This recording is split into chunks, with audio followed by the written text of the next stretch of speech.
हरे कृष्णा। आज हमने last class में ना श्रीमद् भागवतम में से जो पढ़ रहे हैं, तो दो हमारे चैप्टर हो गए हैं अजामिल की जो लीला है वहां से। तो अजामिल की लीला के ऊपर जाने से पहले ना मैं कुछ एक एक दो पॉइंट है जो मैं डिस्कस करना चाहता हूँ। जैसे इस दुनिया में ना अगर हम देखेंगे कि तो भगवान ने वेदास भी दिए हैं, है ना। तो वेदाओं का काम क्या है कि हमें जो तीन गुण हैं इस दुनिया में, सतोगुण, रजोगुण और तमोगुण, है ना। तो हर एक व्यक्ति, हर एक जीव, हर एक परिस्थिति, बहुत सारी अगर आप भगवत गीता में पढ़ेंगे तो उसमें हर एक चीज भगवान ने, जैसे जो हमारा प्रसाद है वो तीन गुणों में बांट दिया गया है। तो वैसे ही हम, हमारा जो सबसे इम्पोर्टेंट काम रहता है वो श्रवण रहता है। जब हम सुनते हैं, जब हम उसको ये करते हैं, रियलाइज करते हैं, तब हम उस गुण में और ज्यादा प्रभावित होते हैं, जिस गुण में हम सुनते हैं, जिस गुण में बात करते हैं। तो वेदाओं का काम क्या है कि हमें जो नीचे वाला गुण है, जैसे तमोगुण में अगर कोई व्यक्ति है तो उसके लिए भी वेदों में कुछ ना कुछ चीज बताई गई है, कुछ ना कुछ कार्य दिया गया है, जिस कार्य को व्यक्ति कर कर वो अपने उस गुण से और ऊपर उठकर जो ऊपर वाला गुण है उसमें जा सकता है। जैसे तमोगुणी व्यक्ति रजोगुण में जा सकता है, रजोगुणी व्यक्ति सतोगुणों में जा सकता है। और तो होता क्या है, जैसे अगर आप सोच रहे होंगे कि ये तीन ना स्टेयर्स हैं, स्टेयर्स मतलब सीढ़ियां हैं। एक अगर कोई तो तमोगुण में पूरा बैठा हुआ है, कोई पूरा रजोगुण में बैठा हुआ है, कोई सतोगुण में बैठा हुआ है। तो वैसा नहीं है। तीन जो सीढ़ियां हैं, ये सीढ़ियां नहीं है जैसे बच्चों की अगर आपने देखी होगी ना, वैसे स्लाइड होती है, बच्चे बैठते हैं और झूला झूलते हैं और नीचे फिसल पट्टी बोलते हैं, तो उसमें जाके नीचे पहुंचते हैं। तो वैसे जब ये स्लाइड होती है तो स्लाइड में जो सबसे नीचे वाला अगर एक हिस्सा है तो उसको आप क्या बोल सकते हो, उसको बोल सकते हो कि वो तमो गुण में है। उसके थोड़ा ऊपर वाला रजोगुण में है और उसके सबसे ऊपर वाला सतोगुण में है। तो कोई व्यक्ति एकदम नीचे है तो वो तमोगुण में है, पर स्लाइड में थोड़ा ऊपर आएगा तो एकदम तमोगुण में भी है, थोड़ा थोड़ा रजोगुण में भी है। तो धीरे धीरे करके वो व्यक्ति ऊपर जाता है और फिर आ, तमोगुण में कम होता है, फिर रजोगुण में ज्यादा होता है, फिर रजोगुण में पूरा होता है, फिर रजोगुण और सतुगुण में होता है, फिर सतुगुण में थोड़ा थोड़ा थोड़ा थोड़ा इधर थोड़ा उधर, और बाद में जाके सतुगुण में ज्यादा हो जाता है। तो वेदा का काम क्या है, हमें तमोगुण से उठाकर थोड़ा आ, सतुगुण की तरफ लेके जाए, ताकि हमारा जीवन भक्ति के लायक हम बन पाए। तो भक्ति ना, तमोगुणी व्यक्ति को अगर हम बताना चाहें तो बड़ा मुश्किल है उस व्यक्ति को समझ पाना कि भक्ति क्यों करनी है। अरे बिना किसी इच्छा के किसी के लिए सेवा क्यों करनी है ना। भक्ति का मतलब कि हम सिर्फ भगवान की प्रसन्नता के लिए काम करते हैं। हमारे जीवन का होने का उद्देश्य यही है कि हम भगवान के इंद्रियों के सुख के लिए काम करें, ना कि अपने इंद्रियों के सुख के लिए काम करें, है ना। जब हम भगवान के इंद्रियों के सुख के लिए काम करते हैं तो हमें अपनी इंद्रियां अपने आप संतुष्ट हो जाती हैं। जैसे भगवान का लिए कीर्तन करते हैं तो कीर्तन सुनकर हमारा जो कान है वो बहुत अच्छे से संतुष्ट हो जाते हैं। जब भगवान के बारे में लोगों को बताते हैं तो हमारी जीवा, जब प्रसाद खाते हैं, भगवान का नाम लेते हैं तो हमारी जीवा शुद्ध हो जाती है ना। भगवान को ऑफर किया हुआ जो सेंट है, जो फूल है, वो सूंघते हैं तो हमारी नाक शुद्ध हो जाती है। तो ऐसे जो भगवान को जब हम संतुष्ट करते हैं तो हम अपने आप संतुष्ट और ज्यादा हो जाते हैं। बल्कि बाहर अगर हम संतुष्टि चाहते हैं तो बड़ा मुश्किल होता है, राइट।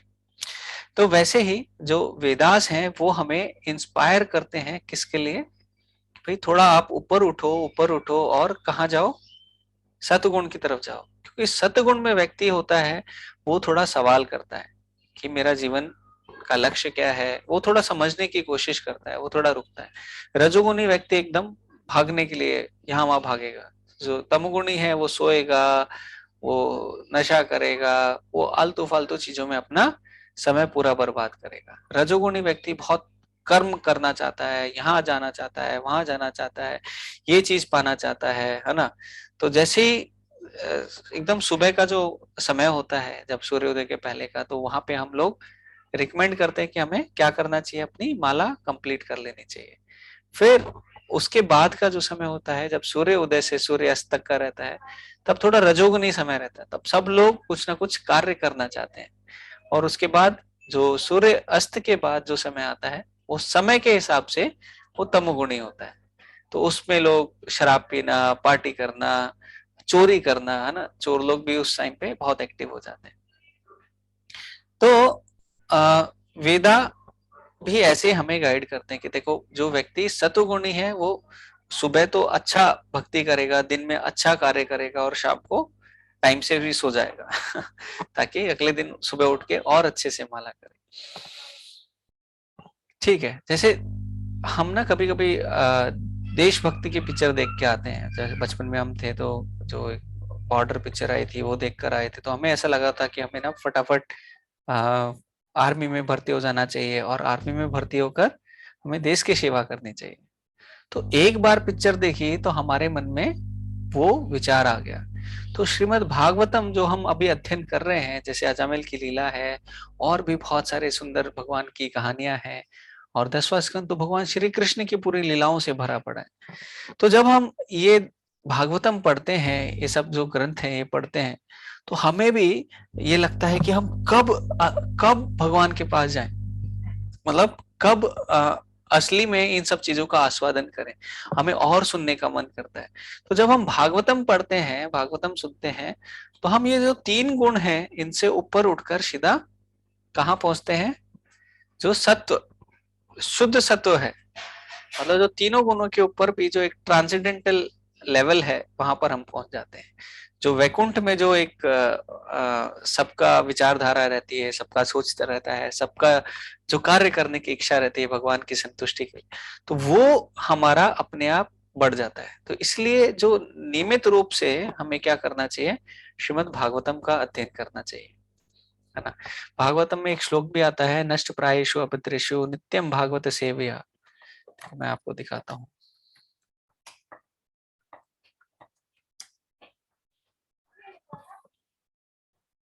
हाँ, स्क्रीन शेयर भी करता हूँ और आपको ये श्लोक दिखाता हूँ।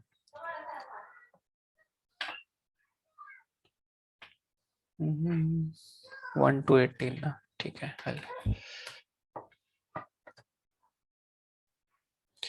नष्टप्रायेषु अभद्रेषु नित्यं भागवत सेवया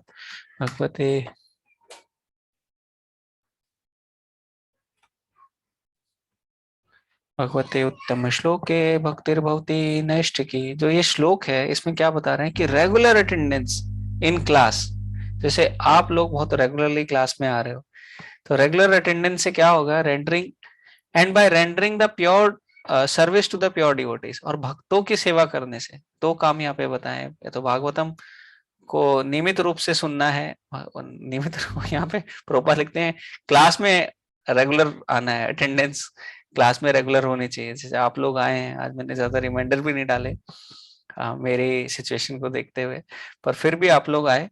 तो नियमित रूप से जो लोग भागवतम आते हैं, और by rendering the service to the pure devotee, और भक्तों की जो सेवा करते हैं, नित्यम भागवत सेवया नष्ट प्रायेषु अभद्रेषु, तो उसके साथ में क्या होता है? The troublesome to the heart is almost completely, all that is troublesome to the heart, जो हमारे हृदय के लिए जो भी अभद्र है वो सब निकल जाता है। अभद्रेषु, नष्ट प्रायेषु अभद्रेषु, और loving devotional service to the personality of Godhead, और भगवान के प्रति क्या होता है? भक्तिर भवती नैष्ठ की। भगवते उत्तम श्लोक है, उत्तम श्लोक किसको बोलते हैं? भगवान को बोलते हैं। तो जो उत्तम श्लोकों से जिनका गुणगान होता है वो भगवान है। तो नित्य भगवत भगवते उत्तम श्लोक है भक्तिर भवती नेष्ट की। तो loving devotional to personality of भगवान की सेवा करके, who is praised with the transcendental song is establish irrevocable fact, तो वो हमारे हृदय में एकदम सॉलिड रूप से जम जाता है। जैसे आप पिक्चर देख के जाओगे तो आपको 2-4 दिन के लिए ऐसा लगेगा कि हमें भक्ति करनी चाहिए, देशभक्ति करनी चाहिए, आर्मी में जाना चाहिए, फिर थोड़े दिन के बाद अपने आप ही वो भूत उतर जाता है, राइट। जैसे मोटिवेशनल स्पीकर आते हैं, वो आपको बहुत अच्छा बताएंगे, ऐसा करो वैसा करो, पर वो धीरे धीरे उसका असर कम हो जाता है। है ना। जैसे कोई व्यक्ति शराब पीता है तो उसका नशा बहुत होता है, पर धीरे धीरे करके उसका नशा कम हो जाता है। तो वैसे ही पर श्रीमद् भागवतम है वो वैसा नहीं है। क्यों? क्योंकि भागवतम का जब हम सुनते हैं तो वो अंदर से, नित्यम भागवतम सुनने से क्या होता है, हमारा हृदय शुद्ध होता है, और शुद्ध होने के कारण हमारा जो प्रेम है भगवान के प्रति वो बढ़ता जाता है, और वो बढ़ने से हम कभी फिर वापस मुड़कर इस दुनिया के सुख को नहीं देखते हैं, है ना। वो विरक्ति हमारे हृदय में आ जाती है। जब वो विरक्ति आ जाती है तो हम भगवान की और ज्यादा से ज्यादा सेवा करना चाहते हैं, और उसमें जो आनंद आता है वो बहुत ही अच्छा एक आनंद रहता है, जिसमें भक्त और भगवान दोनों प्रसन्न रहते हैं। और एक जो महाभारत का एक श्लोका है, हमें ये सब क्यों करना चाहिए, ये श्लोका आप लोग को याद कर लेना चाहिए। कौन सा श्लोका है? आहार निद्रा भय मैथुनम च, आहार निद्रा भय मैथुनम च सामान्येतत् पशुभिर्नराणाम, सामान्येतत् पशुभिर्नराणाम। फिर लास्ट में बोलते हैं धर्मो ही एको अधिको विशेषा, जो धर्म है वो एक ही चीज है जो अधिको विशेषो है, धर्मेन ही ना पशु भी समान। जो धर्म अगर नहीं है तो व्यक्ति का जीवन कैसा है, पशु के समान है। तो हमारा ये धर्म है कि हम भागवतम पढ़ें, अपनी जो बुद्धि है उसको भगवान के प्रति लगाएं। भगवान के लिए जब भी जाप कर रहे हैं, भगवान का जब भी हम नाम कर रहे हैं, तो हमें याद रखना है श्री कृष्ण चैतन्य प्रभु दासेरानुदास। आज हमने सॉन्ग गाया ना कि चैतन्य महाप्रभु मैं आपके दासों का भी दासों का भी दास हूँ। तो ये हम जब याद रखेंगे, और हमारी बाकी जितनी भी, मान लो हमारे अंदर ना बहुत सारी हमने पोजीशंस बना के रखी हैं, मैं एक पिता हूँ, मैं घर का स्वामी हूँ, मैं एक कंपनी में मालिक हूँ, मेरी इतनी सारी दुकानें हैं, मेरी ये सब लोग बात सुनते हैं। तो जो भी अपनी पोजीशंस है ना हमने बना के रखी हुई हैं, तो सारी पोजीशंस को छोड़ देना है, और क्या करना है, उस समय पे बोलना है भगवान मैं आपका दास हूँ, आपके दासों का दास हूँ, कृपया मुझे शक्ति दें ताकि मैं आपके नाम का स्मरण कर पाऊं। तो जब हम उस भाव में करेंगे तो भगवान हमें पक्का से शक्ति देते हैं कि हम भगवान का नाम स्मरण कर पाए, भागवतम पढ़ पाए। और यही एक्चुअली अच्छे गुण हैं जो हमारे अंदर होने चाहिए, जिनसे एक भक्त है वो सुशोभित होता है।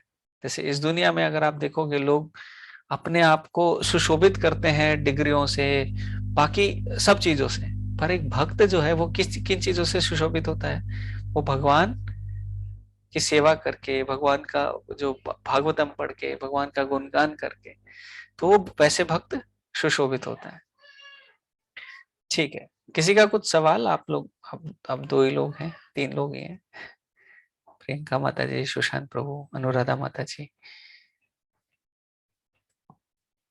नहीं प्रभु। ठीक है, सर आएगी। तो थोड़ा क्लियर था ना प्रभु मैसेज? यस प्रभु, यस। ठीक है, तो मैं कई बार, ठीक है, तो हम अजामिल की जो स्टोरी है उसमें लास्ट में हमने क्या देखा था कि अजामिल जो है वो आ, उसने ये देखा कि जब उसके जीवन बच गया तो उसने बहुत ही रिग्रेट किया, बहुत ही पश्चाताप किया कि देखो मैंने अपना जीवन कैसे बर्बाद किया, अब मुझे सिर्फ भक्ति करनी है। और उसने भक्ति करी और हरिद्वार में जाके अपने प्राणों का त्याग किया, और जब उसका हृदय शुद्ध हो गया, जब प्राणों का त्याग किया, तो वो वापस वैकुंठ धाम चला गया उन्हीं विष्णु दूतों के साथ जिनकी जो जिन्होंने उनको बचाया था। राइट। अभी उस चैप्टर में ना लास्ट में कुछ कुछ सप्लीमेंट्री नोट्स दिए हुए हैं पढ़ने के लिए, कि सेकेंड चैप्टर के एकदम लास्ट में अगर आपके पास बुक है तो वो भी देख सकते हैं, नहीं तो मैं यहाँ पे इसको ओपन करता हूँ और हम उसको पढ़ेंगे। तो उसमें क्या है, जो विश्वनाथ चक्रवर्ती ठाकुर हैं उन्होंने एक्सप्लेन किया है कि कुछ चीजें हैं, लोग कुछ सवाल करेंगे, कुछ पूछेंगे, तो उन्होंने पहले ही उसका आंसर दे दिया। ठीक है, हम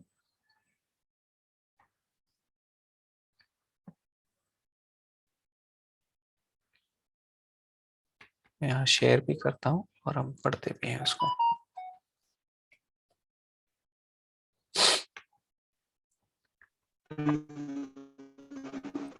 लास्ट में कहाँ पर है? जो दूसरा अध्याय खत्म हुआ है ना प्रभु, बुक में भी जो दूसरा अध्याय का जो लास्ट श्लोक है हाँ वो खत्म हुआ है। लास्ट श्लोक का जी। नंबर क्या था? 34, 34। 49 श्लोक खत्म हुआ था ना। तो उसके बाद में ठीक है, इसमें लास्ट में सारी बातें हैं। इस अध्याय की पूरक टिप्पणी करके ऐसे एक ना थोड़ा सा बताया हुआ है।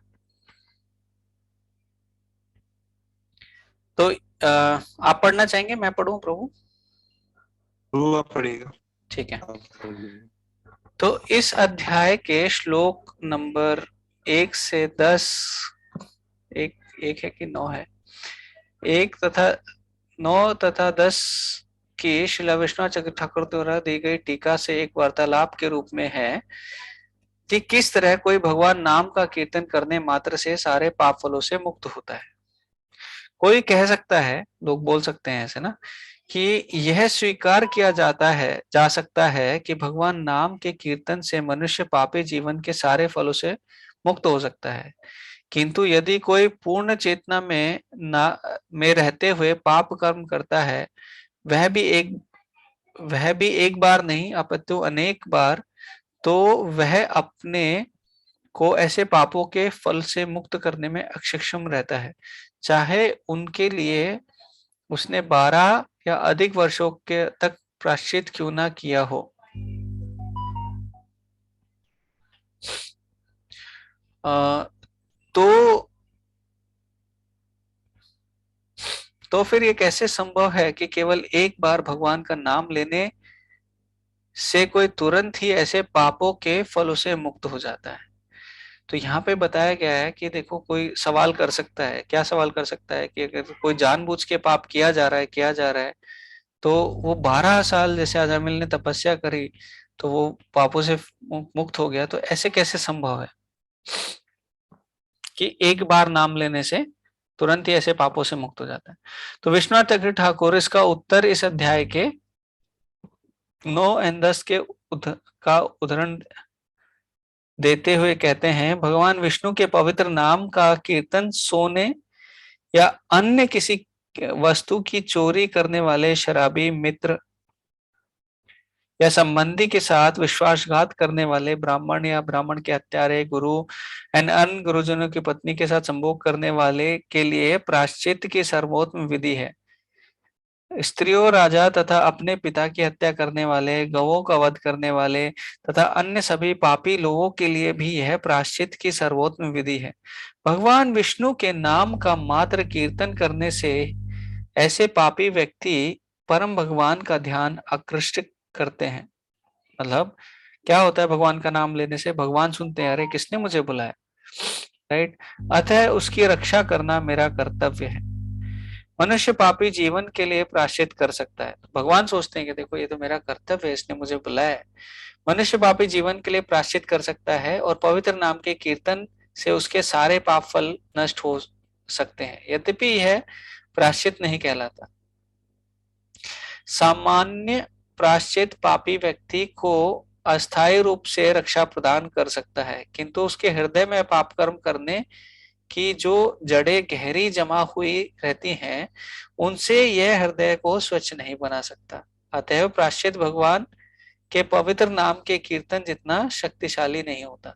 शास्त्रों में कहा गया है कि यदि कोई व्यक्ति केवल एक बार पवित्र नाम का उच्चारण करता है और भगवान के चरण कमलों में पूर्ण शरण ले लेता है, तो भगवान उसे अपना अभिभावी मान लेते हैं और उसे सुरक्षा प्रदान करने के लिए उन्मुख रहते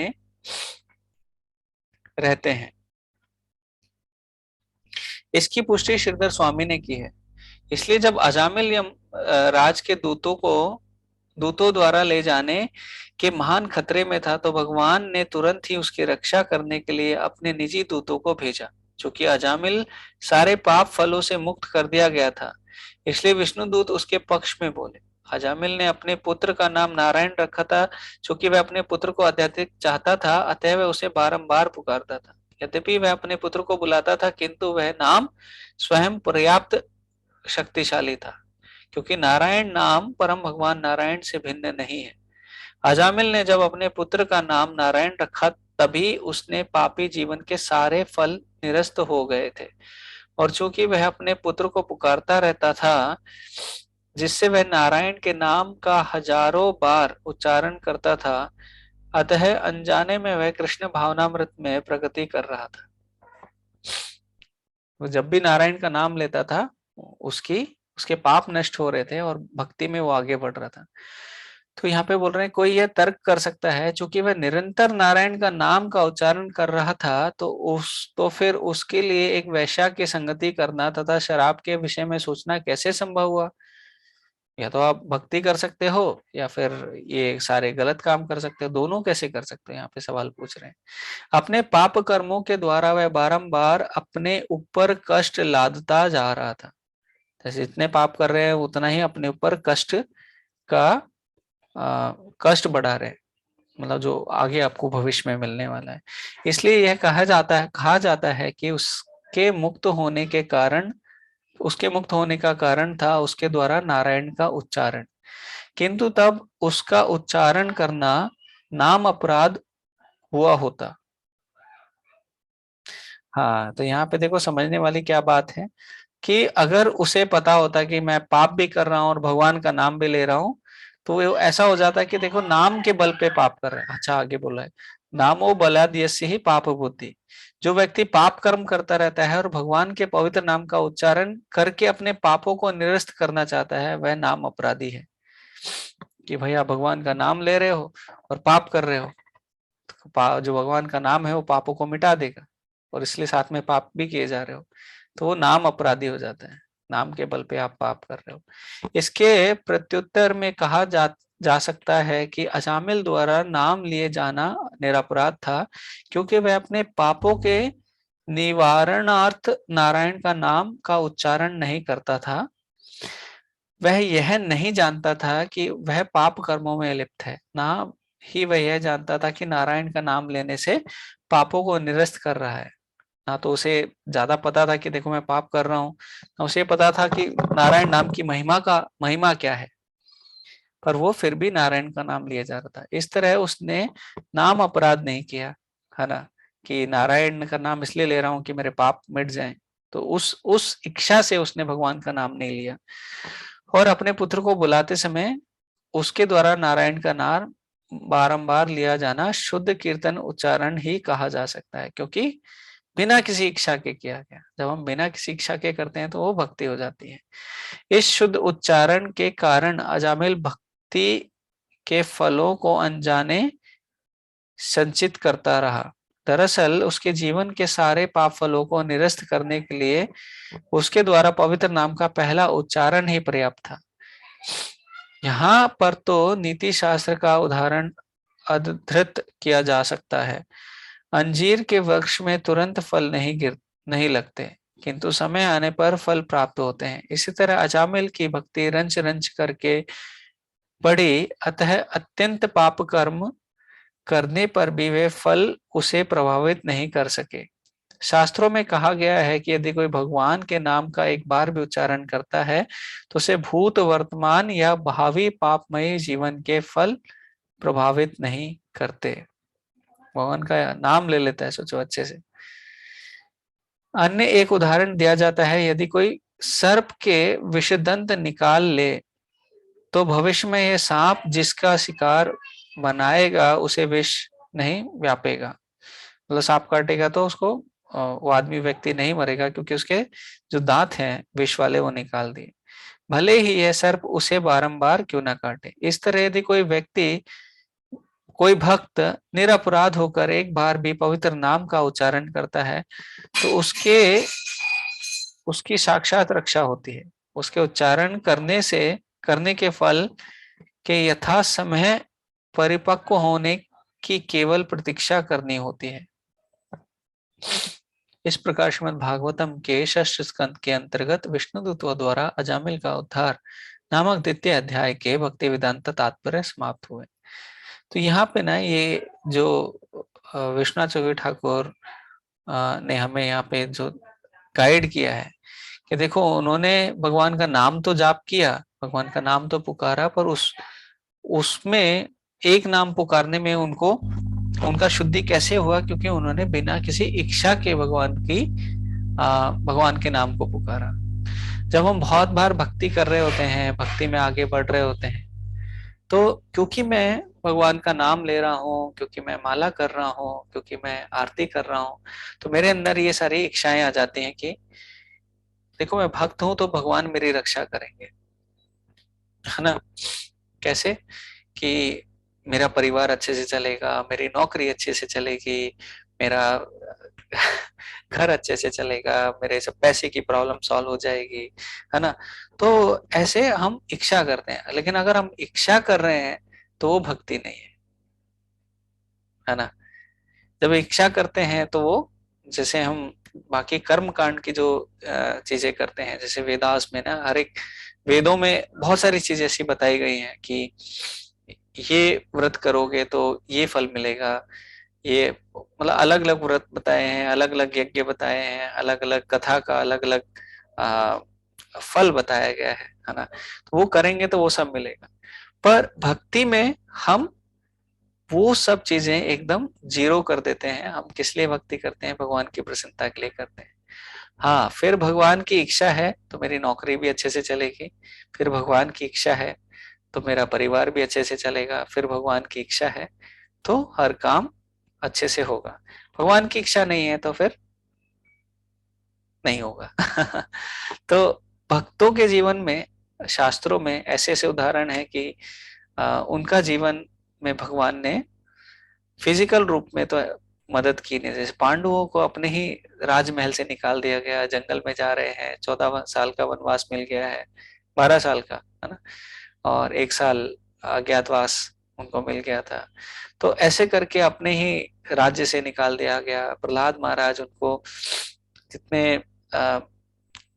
हिरण्यकश्यप ने जितने तरीकों से अपने आप को बचाने की कोशिश की कि मैं जल में ना मरूं, धरती में ना मरूं, हवा में ना मरूं, है ना, मैं तलवार से ना मरूं, मैं ऐसे ना मरूं, वैसे ना मरूं, और बहुत सारे उन्होंने परमुटेशन कॉम्बिनेशन लगाए थे कि मैं मेरी मृत्यु ना हो। उसी तरह अजामिल ने कोशिश की थी प्रहलाद महाराज को मारने की, हर एक कोशिश जो वो कर सकता था, जिस जिस कोशिश से एक व्यक्ति को मारा जा सकता था, वो हर एक कोशिश अजामिल ने हिरण्यकश्यप ने प्रहलाद महाराज को मारने के लिए की।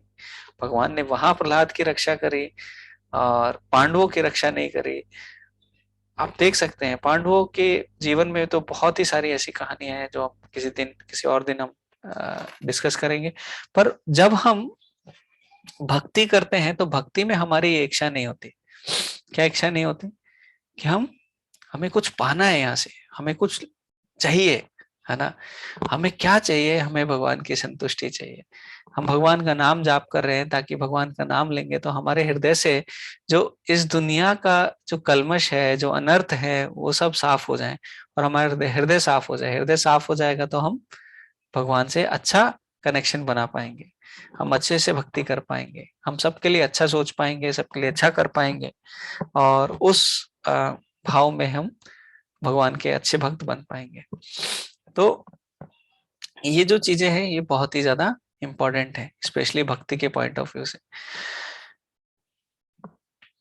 तो वैसे ही यहाँ पे भगवान के नाम की महिमा बताई गई कि उसने बिल्कुल भी इच्छा से नाम ले लिया कि भाई उसे कुछ पाना है या उसे अपने पुराने पाप काटने हैं, है ना। तो वो इच्छा नहीं थी, इसलिए अजामिल का जो प्रार्थना है उसको बहुत अच्छा बोला गया है। कि हम अजामिल का चैप्टर पढ़ रहे हैं तो अभी थर्ड कैंटो पे हम लोग आ गए हैं। सॉरी, जो सिक्स्थ, छठवा स्कंद है, तीसरा अध्याय है। तीसरा अध्याय का आज पहला श्लोक हम लोग पढ़ने जा रहे हैं। आप लोग साथ में हैं तो आप मेरे पीछे दोहरा सकते हैं। हम एक ही श्लोक पढ़ेंगे और आज हम रुकेंगे कि आज थोड़ा जल्दी स्टॉप करना चाहते तो आज आप ब्रेक ले सकते हैं, हम स्टार्ट कर सकते हैं, कोई दिक्कत नहीं। नहीं नहीं, एक भागवतम का एक श्लोक तो आपकी जगह पढ़ना डिग्री चाहिए है। प्रभु। ओके प्रभु। ये ओके। ये तो इम्पोर्टेंट है। बाकी मेरी सारी बातें ऐसी हैं, भागवतम का श्लोक पढ़ना ज्यादा इम्पोर्टेंट है प्रभु। श्रीराजोवाच श्रीराज उवाच निष्मया देवा स्वभटौ प्रवर्णितम्। निष्मया देवा स्वभटोपवर्णितम्। निशयदेवव्रतोपवर्णितम् प्रत्याहं किं तनापि धर्मराजः। प्रत्याह प्रत्याह किं किम् तनापि धर्मराजः एवं हताज्ञो विहितान् मुरारे। एवं एवं हताज्ञो हताज्ञो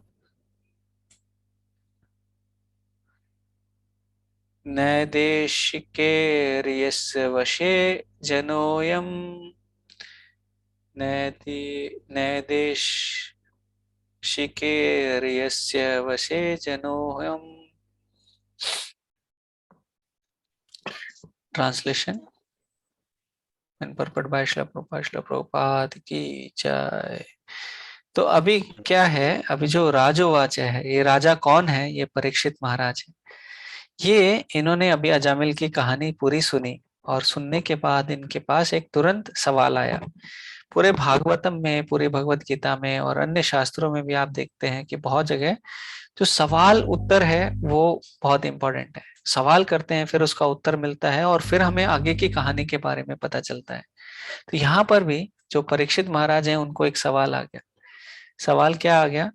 अरे ये, ठीक है, हम यहाँ ट्रांसलेशन में पढ़ते हैं। परीक्षित महाराज है, परीक्षित महाराज ने कहा, ओ माय लॉर्ड, ओ सुखदेव गोस्वामी। सुखदेव गोस्वामी से जब वो कहानी सुन रहे हैं, तो उनको बोल रहे हैं, Yamaraj is the controller of all living entities in terms of their religion, religious and irreligious activity. तो यमराज जी जो हैं वो क्या है? हर चीज का नियंत्रण करते हैं। जो जो भक्तिमय कार्य है या पाप वाला जो कार्य है उसके ऊपर। But his order has been followed. पर आज क्या हुआ, जो अजामिल की स्टोरी इन्होंने देखा कि उसका जो ऑर्डर था, उसका जो आदेश था, वो पूरा नहीं हुआ। हट आज्ञा, मतलब उसकी जो आज्ञा, जो अजामिल आज्ञा देते हैं कि पापी को पकड़ के लाओ, आज पापी को पकड़ के नहीं ले पाए।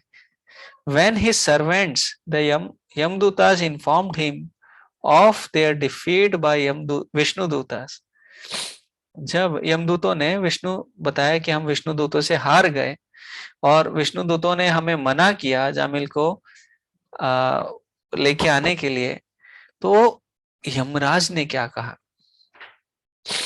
तो ये सुनना चाहते हैं परीक्षित महाराज की यमराज का क्या मनोदशा थी। यमराज क्या चाहते थे कि अरे मैंने किसी को लेने भेजा है, अजामिल जैसे पापी व्यक्ति को कोई व्यक्ति आया और उसने मना कर दिया।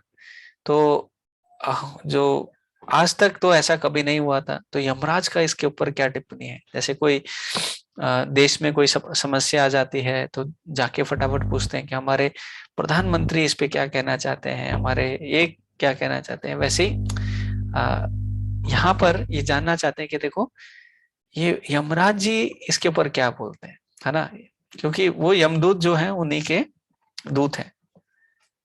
तो यहाँ पे परपट में बता रहे हैं, Srila Vishwanath Chakravarti Thakur says that although the statements of Yamadutas were fully upheld by Vedic principles, the statement of Vishnuduta were triumphant.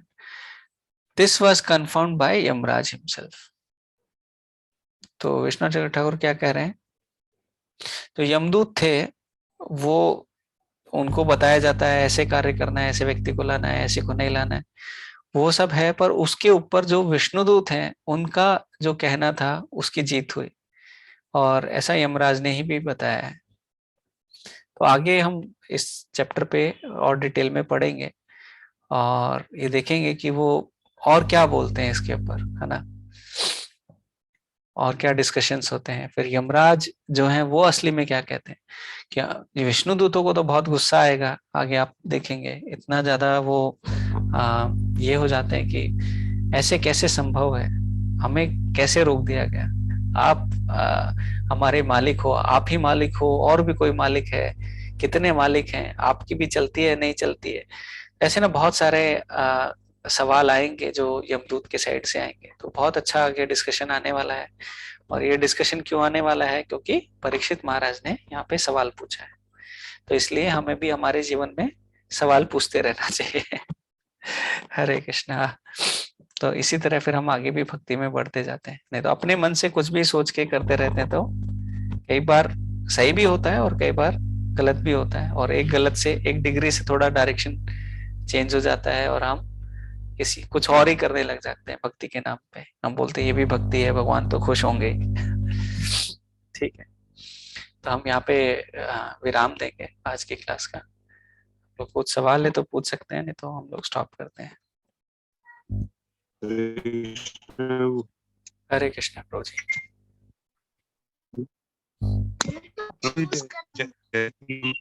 Business में सपोज करो बिजनेस है तो चलता रहता है कि किससे पैसा लिया दिया हो, वो चीज हम लेके भूल गए, हम वो चाह नहीं रहे थे। ठीक है, और लेकिन फिर उसका तो वो हमारे उसमें जुड़ जाएगा ना कि हमने किसी से पैसा लिया और वो भी भूल गया और हम भी भूल गए। क्या है कि तो फिर कहते हैं ना किसी का नहीं दिया तो फिर करते रहते हैं। हाँ, वो तो आपको फिर लोन के साथ चुकाना पड़ता है। तो ऐसा नहीं है कि कई बार तो नहीं, वो तो है ही प्रभु जी, रूल तो है कि जिसका लिया है उसको वापस देना पड़ेगा। पर भक्ति कर रहे हैं तो भगवान थोड़ा ये सब चीजें ना ये कर देता है। ऐसा नहीं कि भक्ति कर रहे हैं तो हम ये सब कर सकते हैं।